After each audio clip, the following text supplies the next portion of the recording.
এই দৃশ্য রাজধানীর বাংলা মোটর এলাকায় এবং এই জায়গাটাতে যদি বলি যে এনসিপি কার্যালয়ের একেবারে সামনে জাতীয় নাগরিক পার্টির যে অফিস বাংলা মোটর মোড়ে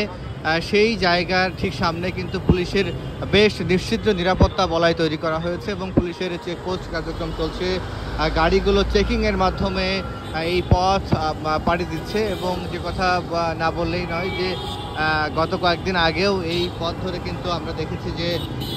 এই জায়গাটিতেই ককটেল বিস্ফোরণের মতো ঘটনা ঘটেছে এবং নানা কারণে এই বাংলা মোটর এলাকা আলোচনার কেন্দ্রবিন্দুতে ছিল। তবে আজ সকাল থেকে বেশ কঠোর নিরাপত্তা রাজধানীর বিভিন্ন এলাকায়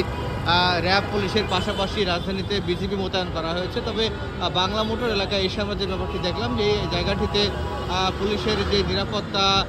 চেকপোস্ট এবং ট্রাফিক রমনা বিভাগের পক্ষ থেকে এই বাংলা মোটর এলাকায়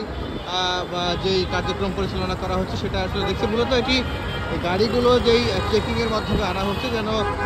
এই রাজধানীতে কোনো অস্থির অহিংস পরিস্থিতি যেন তৈরি করতে কেউ না পারে, ঠিক সেই কারণেই এই প্রক্রিয়া নেওয়া হয়েছে বলে পুলিশের পক্ষ থেকে আমাদেরকে বলা হয়েছে।